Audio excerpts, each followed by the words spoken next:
2024లో కూడా టెక్ పరిశ్రమలో ఉద్యోగాల కోతలు భారీగానే ఉన్నాయి. ఇప్పటివరకు ఏకంగా 32,000 మంది టెక్కీలు తమ ఉద్యోగాలను కోల్పోయినట్లు లేఆఫ్స్ పై డేటాలో వెల్లడించింది. తాజాగా స్నాపింగ్ కంపెనీ 10% మంది ఉద్యోగులను తగ్గించినట్లు ప్రకటించింది. దీంతో పాటు ఇంక్ సాఫ్ట్వేర్ కంపెనీ కూడా ఈ నెల ప్రారంభంలోనే ఖర్చులను తగ్గించుకోవడానికి సిబ్బందిలో ఏకంగా 7% మంది ఉద్యోగులను తగ్గించింది.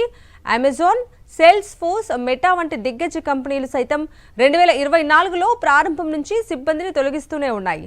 ఉద్యోగులను తొలగించడానికి ప్రధాన కారణం పెరుగుతున్న ఖర్చులను తగ్గించుకోవటం మాత్రమే కాదు, ఏఐ వంటి టెక్నాలజీలను ఉపయోగించుకోవటానికి కూడా అని స్పష్టమవుతోంది.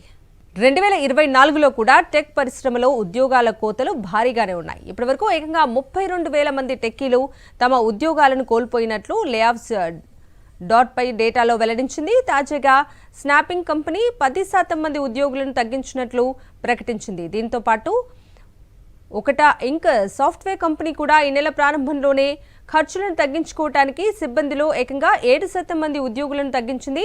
అమెజాన్, సేల్స్ ఫోర్స్, మెటా వంటి దిగ్గజ కంపెనీలు సైతం 2024లో ప్రారంభం నుంచి సిబ్బందిని తొలగిస్తూనే ఉన్నాయి.